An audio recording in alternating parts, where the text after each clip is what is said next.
You are listening to the Doing Motherhood podcast, where we talk all things Black mothers today. Everybody. I feel like, listen, this is a hot topic episode. Y'all know that I am in Texas. Texas is wildin'. We're talking about abortions today. So I'll say this. If abortion is a hard topic for you, a sensitive topic for you, you don't agree with it, any of the things, right? Any of that, then this is not your episode. And so I want you to do what you need to do to take care of yourself, so that you are not upset or caused any type of trauma from this episode. But we are going to be talking about abortions today because that's what's going on in the state of Texas. And as far as I'm concerned, we need to be up in arms about it, okay? So that is what our episode is about today. I'm gonna go in order though. Let's do our What's the Goins On segment. So what is the goings on besides the fact that Texas is wildin'? Last episode I shared with you all a designer that I am trying out. And so today is the first day that I am wearing her clothing. Okay, so let me tell you something. So this duster, I absolutely love. I bought this duster back in the spring. In fact, I bought it right before Mother's Day, and I intended to wear it on Mother's Day, but it is hot. Y'all know it's hot in Houston. It is so hot. And so I walked out the door on Mother's Day with it on and was like, no, ma'am, this is not the outfit for today. And so today I walked outside and it was 79 degrees. And I was like, ooh, let me run back in.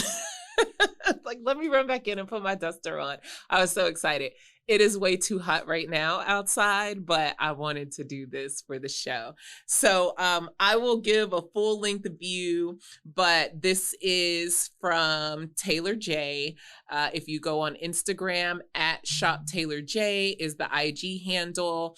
Black woman owned clothing company, Black woman designer, and she makes clothes that are fun, fabulous, flirty, sophisticated, for who I call the grown women.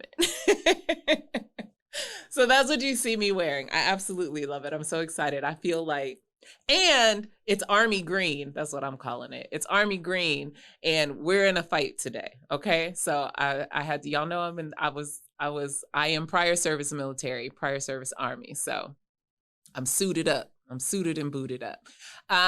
Another thing that I just want to bring attention to in this first segment is the vaccinated versus unvaccinated conversation. So I came across a video last night on social media. It was a medical professional. I don't recall from the video if she specified what her profession is. So I don't know if this was a physician speaking or, a nurse speaking. I'm not sure. But the concern is that with COVID Delta numbers still continuing to increase at horrific rates, guys, like it's bad, and it's getting worse and worse in most states. The concern is that at a certain point, because ICUs are filling, and not only like the regular ICUs are filling, and then their makeshift ICUs are filling, right? All of these hospitals are bursting at the seams with COVID patients. And so what this video, or what was said in this video, is that now healthcare professionals are starting to have to triage differently, or it may get to a point where they have to triage differently. It did not say that this is happening now, but the concern is that at a certain point, they'll have to go into what is considered disaster triage. And in disaster triage, the priority becomes saving those who are most likely to survive. And what that means when we're speaking about COVID and where we are now in this pandemic is that those who are unvaccinated are likely going to be the people who fare the worst, right? They have the worst outcomes. They get the sickest fastest. They're hospitalized. They are usually those who end up on ventilators, right? All of the horrible things we hear about what these what COVID patients are going through when they're in the hospital. And so the concern or the I guess the line, right? I guess I'll call it a line. The line is if we have a group of people who are mostly sick and not likely to survive, and then you have the group of people who are most likely to survive this, right? So most people who have been vaccinated, if they present to the hospital with COVID symptoms, their COVID symptoms are usually less. And so they tend to do better with the treatments that they're given in the hospital, right? Being on ventilators, we see that they're seeing that people who have the vaccine are recovering faster, but recovering altogether. And those who are not vaccinated are faring a lot worse. And so in disaster triage, the goal is all resources are better spent or better served on people who are likely to survive. So what that means is when we're talking about the difference in those who are vaccinated and those who are unvaccinated, that it's likely going to be the vaccinated people who receive the help. If it comes down to one last ventilator is available and we've got a sick person who has not been vaccinated, and so this person is having a worse time, and we have the person who is sick and having a bad time, but not having as bad a time. If this is the person who is going to fare better, that's the person who gets the ventilator. And so I've talked about it on this show before. I hold a stand. I personally am vaccinated. My son has been vaccinated. That's my personal choice, right? I also understand that there are people who are still trying to figure this out. There are people who have health conditions. There are pregnant women who are concerned about, like the ongoing health after having a vaccine, information that we just don't have yet, data that we just don't have yet. We have, the FDA has approved one of the vaccines since the last time I spoke about this. So now there is FDA approval. So if you were a person who was waiting on FDA approval, it has happened. You may want to just go ahead and go get that vaccine. But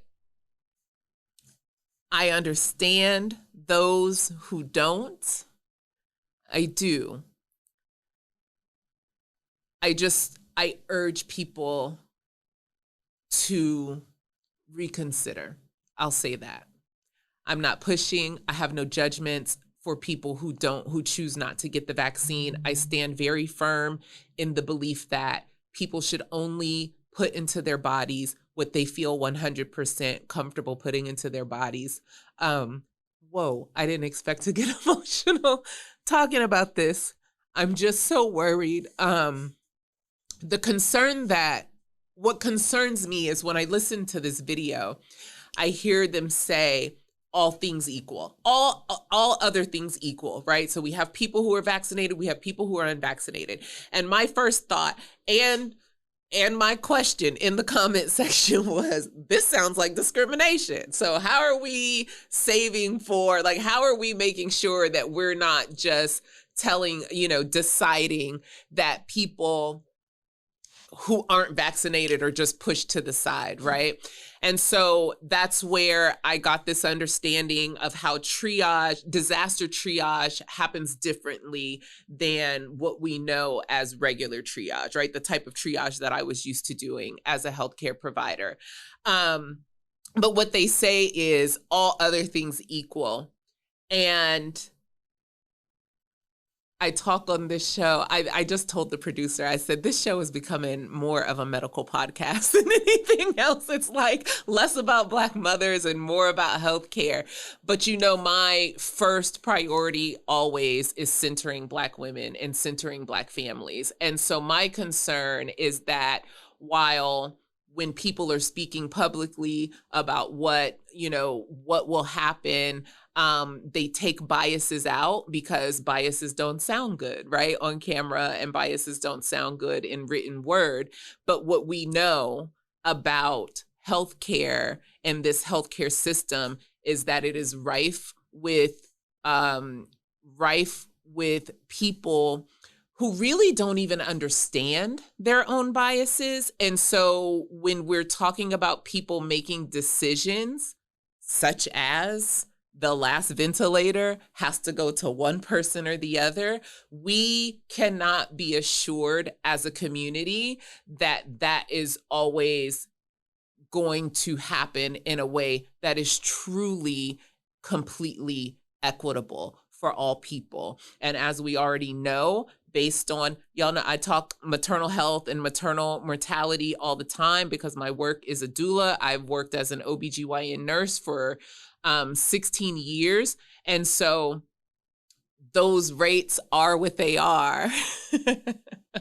And we see that, like, even though the maternal mortality crisis, it affects everyone across the board, but for Black women, we know that that crisis is affecting us at least 3 times, up to 12 times worse than anyone else. And so and that's not just in maternal health either. We see these disparities in all aspects of healthcare. So my concern when it comes down to if it gets bad enough that they move into disaster triage mode, that Black and brown people will be the people who are not given aid.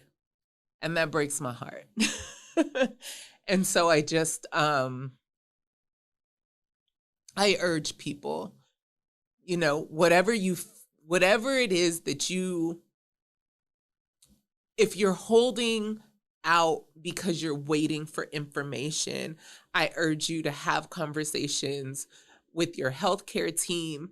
I urge you to have conversations with people that you trust about your health. I urge you to just keep having conversations with your family. It worries me. It does. I'm really worried about what this is going to turn out to look like for Black families, Black and brown families, because we know that, those who are most affected and worst off affected right now are Black and brown people. So just, again, I think you should be at 100%. I think that's a decision that you need to be 100% at before you make it. But I want you all to just consider, what that might look like further out, or if you do find yourself needing help. So that's that on that. We getting into Texas. We're getting into Texas. But before we do that, I'm going to make the call that I always ask, that you continue to listen to the episodes, listen to the podcast, listen, share. We appreciate all the sharing that you have been doing so far. I thank you for tuning in and week out. I have some really exciting new content that's coming. We have some really exciting guests that are coming. So stay with us and rock with us. I'm excited. All right, so let's just get into it. We're just going to jump in. So Texas is wildin'. As you know, it's been all over the news, it's been all over social media. Senate Bill 8 went into effect on September 1st. SB 8 makes it illegal for anyone to obtain an abortion after 6 weeks. And as I'm sure you know by now, most people do not even realize they are pregnant until after 6 weeks.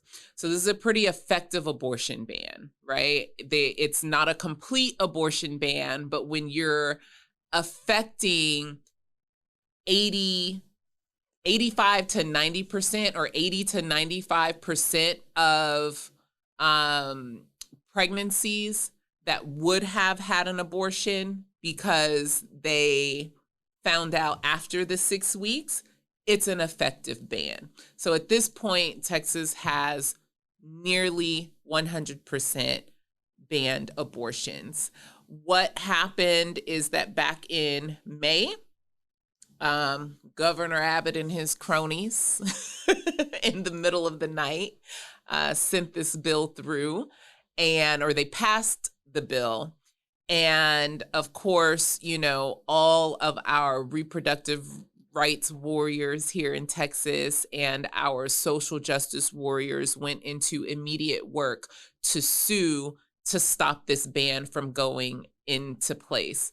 And then on the night before September 1st, which was the date that this bill would take effect, the Supreme Court decided not to stop this ban. And so at this point, this is where we are. And so that's that, right? So now anyone who is 6 weeks or further along in their pregnancy cannot legally obtain an abortion here in the state of Texas. That's not it. That's not it. Texas is the wild, wild west. That's why I told y'all Texas is wildin', like for real. So that's not it. Texas has more or less affected a bounty. So now there are consequences, not only, actually, there aren't even consequences to a person who would obtain an abortion after 6 weeks in the state of Texas. But there are consequences, and those consequences are being sued by the state for statutory money damages.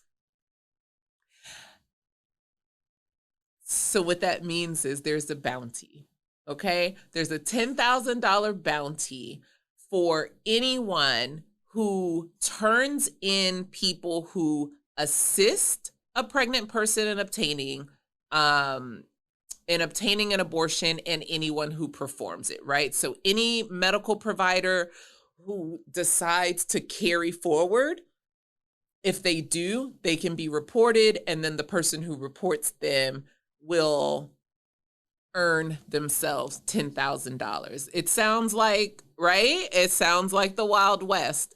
Anyone who assists, and assist can mean that you're providing funds to a person, that you are driving a person to a provider here in the state. Anything that is done to assist someone getting to an abortion provider to have an abortion beyond 6 weeks can be sued, and others are being encouraged to turn them in.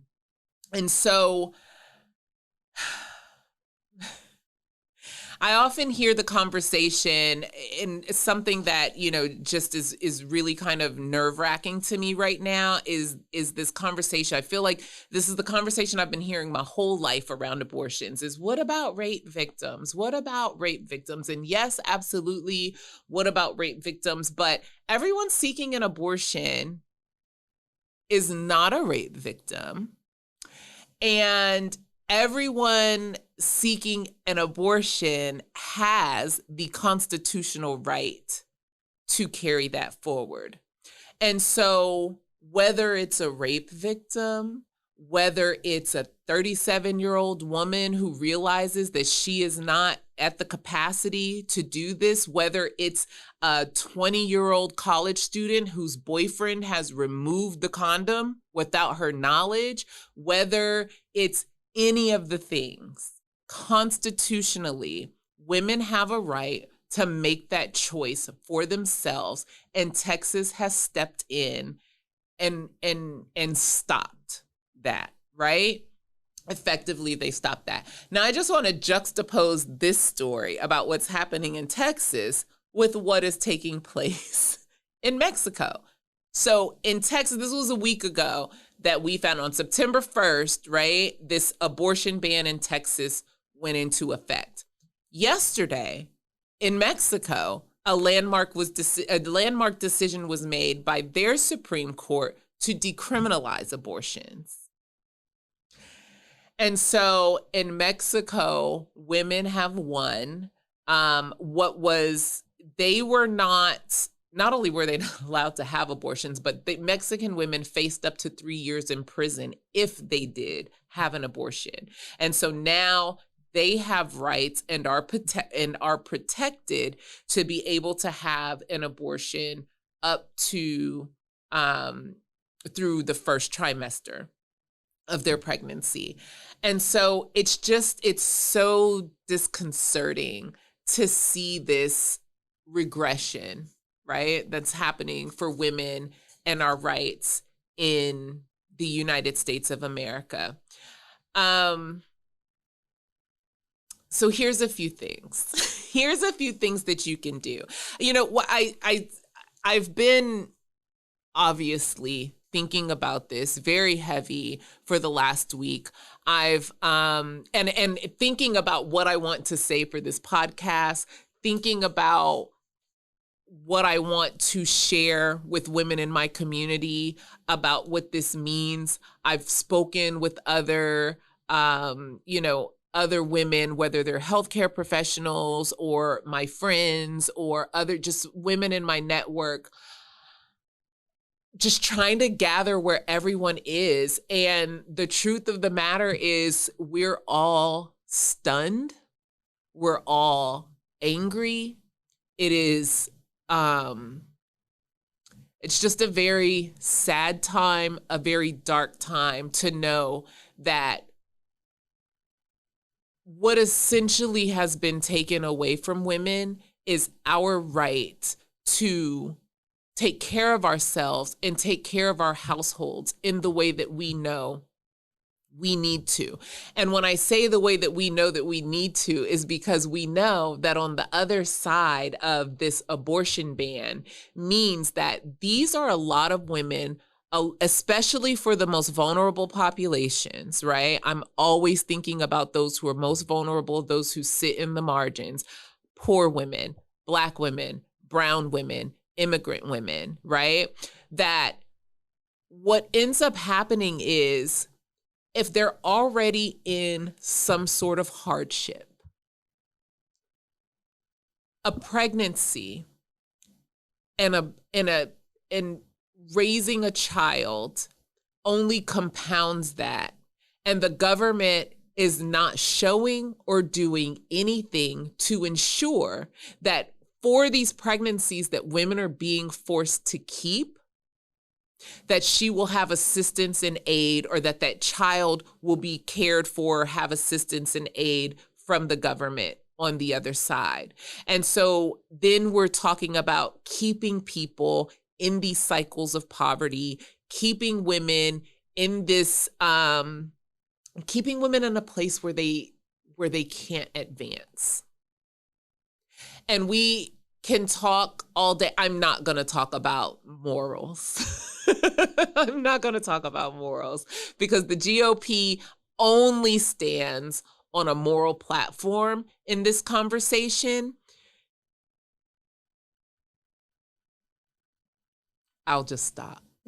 I'm not even going to say what I was going to get really petty and nasty, and I'm not going to do that. But this is not a conversation about morals. This is a conversation about real life, everyday functioning of women and families, and making sure that if children and when children are born, that they are born to people who are absolutely wanting them and absolutely have the resources to take care of them. And for those who do not, they should be able to have the choice that was sealed in our Constitution 50 years ago with Roe v. Wade. So that's where I stand on it. We're all just kind of lost at this moment, and it's understandable. It is shocking. I know that, like I said, the social justice warriors and the reproductive warriors that we know that step up during these times, they've stepped up. They're, fighting an appeal on this. And so I just want to share with you some of the things that you can do, and then also what these resources are so that we can get people taken care of as they need to be taken care of. So what can you do? First, the first conversation is prevention, right? So what can you do to prevent an unwanted pregnancy? Contraception is, like our 90-something% best choice, right? So whether that's contraception in the form of using condoms, contraception in the form of pills, or, the inserts, IUDs, whatever, we need to get women seriously getting that if they're not on some form of contraception now, and that you do not want to become pregnant. So there are, and I know it's such a headache, right? Because typically what we know about having being able to obtain contraception, you have to go to a doctor's office, you have to pay the copay. A lot of times people don't have the copay to pay on top of what they need to pay for the medication, right? And so there's just a lot of hullabaloo around getting contraception sometimes. So I want you to know that there are some online affordable options that there's no appointment necessary for. Not even a telehealth appointment is necessary. You can go to simplehealth.com. For people who have insurance, they're able to get birth control for $0. Zero. If you do not have insurance, you're paying $7. Okay. So if you can, I urge you, if pregnancy is not in your journey at this time, get online and get these very, very cheap options. There are also some other apps, like the NERCS app is another one that I know you can get. I believe you have to have an appointment or at least have a telehealth appointment with the NERCS app. But again, makes it easy for you to have birth control delivered to you. You do not have to go in to have a doctor's appointment for that. I also want you to think about Plan B. So Plan B is an emergency birth control. It's what we know as the morning after pill. There's some other names that people have come up with it. So Plan B or the morning after pill. This is not an abortion pill. This is not an abortion pill. What Plan B is, I used to tell people when I worked as a nurse, I used to tell people it's a super duper birth control pill. And so the way that it works is that it prevents a pregnancy from being able to take place, even if it has been fertilized. So like if the sperm meets the egg, and that they start doing their mitosis, take you back to ninth grade science, right? Ninth grade biology. But even if what the Plan B does is it forces the lining of the uterus to shed so that pregnancy, if it occurs, does not stay in the womb. So it's not an abortion pill. It's a super duper birth control pill. You do only have 72 hours. So if you know when the possible moment happened, right? If you can be very clear about, I had intercourse on this date or on this night, so then you know that you have 72 hours from there, right? If you can't be certain of the day that you had it, it might be a little more tricky, but those are ways that you can prevent an unwanted pregnancy. Now, if you suspect that you are pregnant, you need to go as early as possible, because that's where we are. Like I said earlier, anytime after 6 weeks. You cannot. It is illegal at this point in time for you to have an abortion at 6 weeks. That means 5 weeks and 6 days.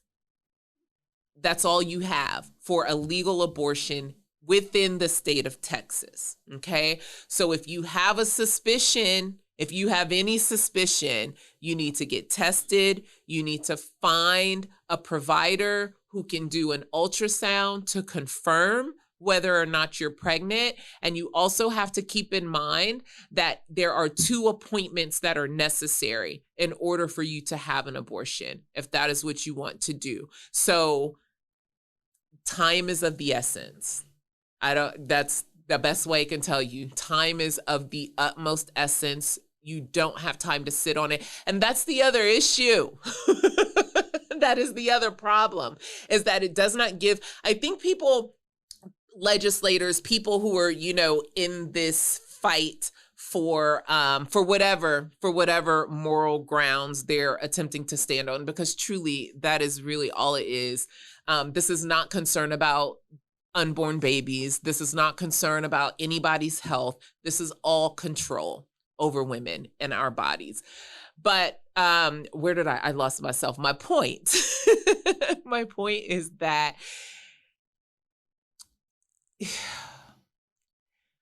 people have conversations around abortion as if women are making these very flippant decisions to just, I don't want this, I'm just going to go have an abortion. That is not what happens. Women, there's so much that goes into a woman making this decision. I can't tell you the number of women that I've spoken to that in the beginning believe that they are going to keep this pregnancy, and then something happens. I had a patient one time that got pregnant, super excited about the pregnancy, and then a few weeks later found out that she had stage 3 breast cancer. And so now she's going to have to fight, right? And so it's like this is what we're cutting off. This is what they are cutting off. This is what the state of Texas is doing, is forcing people who, one, don't even realize it. And if they do realize it that early, they are being forced to make this huge life decision. It's not a decision that women make lightly. It takes some women many weeks to come to terms with the fact that she may not be able to carry this pregnancy through for a multitude of reasons. And so it's just this idea that like women are flippantly just deciding to have abortions. It really just angers me. So I'm going to move on. You only have 2 appointments. You only have 2 appointments, or you have to have 2 appointments. So the earliest that you get in, the better, so that you can do what you need to do to have this here. Now, if we get to the point where you are after the 6 weeks, you have to go out of state. And so here are a few resources that are here to help people find out what they can do. So first is Abortionfinder.org. It's a search tool that allows you to enter information such as your age, your zip code, the date of your last period. And the reason they need the date for your last period is to get an accurate dating of your pregnancy, and also to help prepare you for your appointment, because an appointment for someone who is very early pregnancy, like 6, 7, 8 weeks, is a much different appointment from someone who is, 10 or 11 or 12 weeks pregnant. And so this tool, and I'm actually going to use it right now because I want you to see. I want you to see how easy it is, and I want you to understand the information that that comes up. And so it's going to help us find. So I'm going to put in my address, or I'm not even going to put in my address. I'm just going to put in my zip code. I am 18 or older. I'm so glad they didn't ask me for my real age. I'm good with it. My last period was none of your business, but I'm going to put that in. And we're going to find a health center.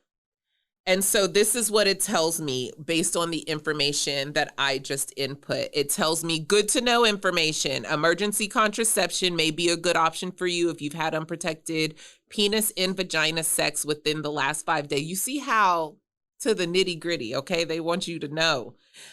If your period is late, take a pregnancy test. If it's positive, you could end your pregnancy with the abortion pill or an abortion procedure. If it's negative, repeat the test in 1 to 2 weeks. Okay, so they're giving you very real medical information that is useful for you. Abortion is legal in Texas, but right now abortion is banned. So they have the update, okay? They're telling you what is happening in your neck of the woods so that you are aware. And so it goes on to tell me that abortion is currently banned and that the time that I put in is beyond the ban time. So now they're showing me clinics that I can go to. And so the first few clinics actually is telling me, no, I still have time. I'm not past my 5 weeks and 6 days. I'm not past my 5 weeks and 6 days. So I would still have time today, right, to go. So it gives me a list of clinics in the Houston area. I am not going to name these clinics because what happens is there's always protesters outside of these clinics, but I don't want to be an agent of sending people to these places to harass the providers or to harass the women who are seeking help, right? But that's why I'm showing you what you can do so that you can put your information in and you will have the information. So I'm seeing clinics in Houston, but guess what? Guess what? If I keep scrolling, I go to the next page, I keep scrolling, and now I'm in Austin. And then I go to the next page, and now I'm in Waco. And now I'm in San Antonio. And now I'm in Shreveport, Louisiana. And now I'm in Dallas, okay? So this is a very good tool. Again, abortionfinder.org, so that if you find yourself in this position where you're very early, or even if you're beyond the 6 weeks, it tells you where you can go out of state. Okay? So I told you, Shreveport, Louisiana came up. So now I know exactly where I can go in Louisiana to receive the help that I'm looking for. There's another one. Another search tool is called I Need an A as in abortion. And so I'm going to go to this tool. So I need an A.com is the handle for, or the URL for this website. I put my age in. They want my real age, so I just have to put my real age there. Then I put my zip code in again. And then it also asks me here, when was my last period? And the choices, I don't have to have the exact date. I know sometimes that's really hard keeping up with the date that your period started. And so this one asks, was it less than 6 weeks ago, 6 to 11 weeks ago, 12 to 15 weeks ago, 16 to 20 weeks ago? So you have a few options if you're not exactly sure. And then you can also say, I'm not sure. Okay. So I'm going to click I'm not sure and see what I get there. Okay, so I have my age there, my zip code, and what I selected was I'm not sure when my last period was. So I click submit here, and let's see what it tells me. I get the flash at the top of the screen with the yellow caution triangle that tells me SB 8 is in effect as of September 1st, banning abortion after 6 weeks. You do still have options, and there are people ready to help. For SB 8, frequently asked questions and orgs that can help, check out, and it tells you to go to their website to check it out. FYI, if you aren't sure if you're pregnant or when your last period was, it's important to confirm your pregnancy. If you haven't already, you should take an at-home pregnancy test, okay? So again, giving us very good healthcare information for what we need to do in this moment. And then I scroll, it's showing me clinics with services. I've got ones right here in Houston. It tells me to share more. I'm still in Houston. Now I'm in Austin. Austin. I'm waiting and then here we go, Shreveport, Louisiana, right? So you just keep clicking until you get to a place that is close, or, if you're beyond that 6 weeks, you're going to have to go out of the state of Texas. And so you keep clicking until you get to a place that's out of state. The information for the clinics are all there. Their phone number, their website, the address is all listed right there. The amount of miles away that it is there.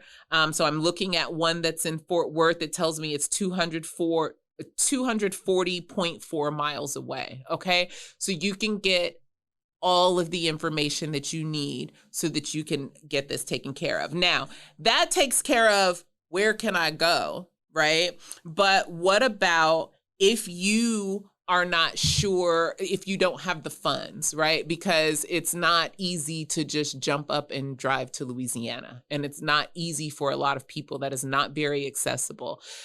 So there is the NAF hotline. The National Abortion Foundation Hotline Fund operates the largest national toll-free multilingual hotline for abortion referrals and financial assistance in the U.S. and Canada.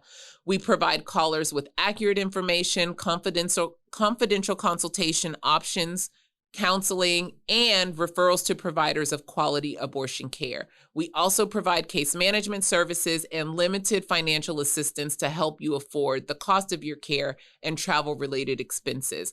The hotline is free and offers services to everyone regardless of your individual situation. So how can you help? You can go to NAF and do I have their full? Let me make sure. I will make sure that all of these links are in the show notes. But you can go to NAF, and if you are a person who is in the fight with women in Texas, if you stand with women in Texas to be able to have abortions, you can go there and you can donate. And on their donation page, they even show you like what your monetary donation can help with. A $50 donation will help a woman drive from here to Louisiana. That's gas in her car, right? A $25 donation is going to help her get lunch on her drive. That $50 donation is going to pay the gas, right? A $100 donation is going to help her be able to stay in a hotel for the night. Because again, well, I don't know about in other states, but in Texas, you have to have 2 appointments and it has to be the same provider, which means you have to be there one day and then you got to wake up the next day and go back. Okay. So if that's the case in other states, then that $100 donation is going to at least pay for one night hotel stay so that these women can do what they need to do to take care of themselves and then get back. So if you're in the fight with us, please go check out the links that we're going to put down in the show notes. And whether it's you donating, whether it's you also spreading the word and sharing the word, do that. Also follow ACLU Texas. They are keeping updates on their website about the appeals cases. And so they're following that for us and giving us information there. Another organization that's local to Houston is Say Her Name Texas. And I actually want to read, I'm going to go to their Instagram page because I want you to hear. Say Her Name Texas is a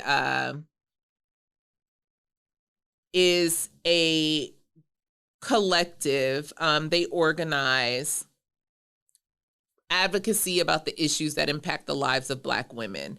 And so they put up a statement just 3 days ago on Instagram that I would like to share with you. I think this is also a very good resource for those of us who are local to Houston.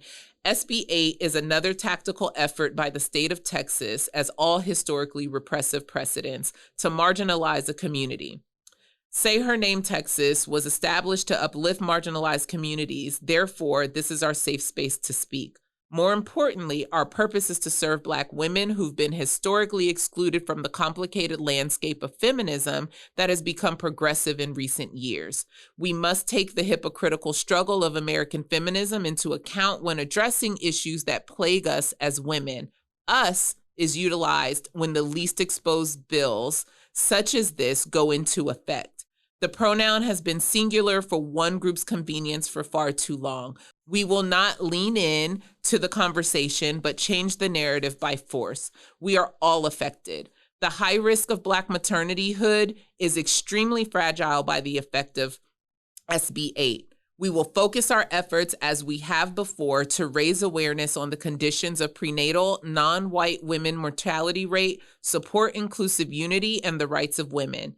An easy rebuttal: race is a social construct. I want to let me get this one right, okay? An easy rebuttal: race is a social construct. This is about women.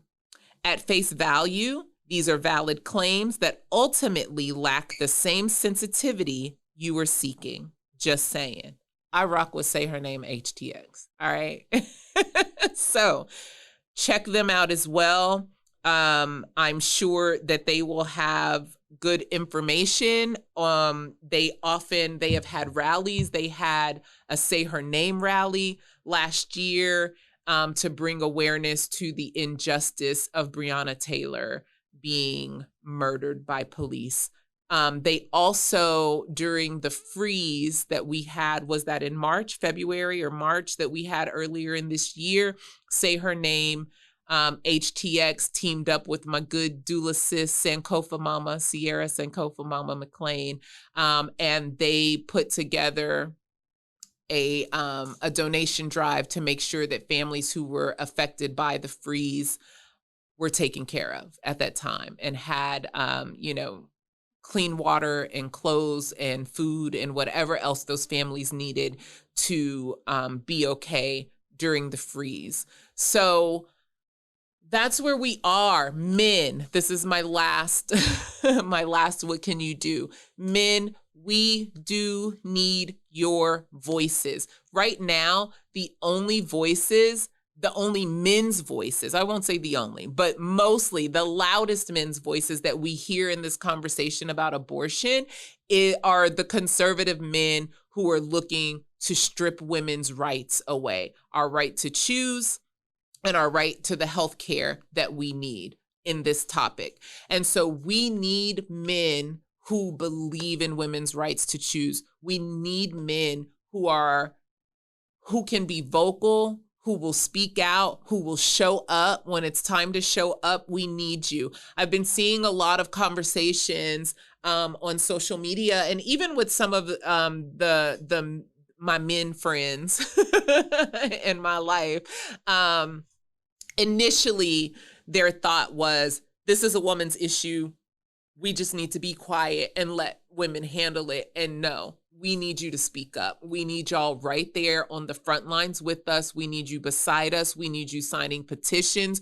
We need you talking about it on your podcast, on your radio shows. Every time you if you're a person who doesn't mind stepping in front of a camera, please bring awareness to this issue. Please have this conversation in your personal circles, have this conversation in your work circles, right? We need all the momentum that we can get behind this effort so that we can make this right again for women in Texas. We need your voices. We need you to speak up. Please do not stay silent on this issue.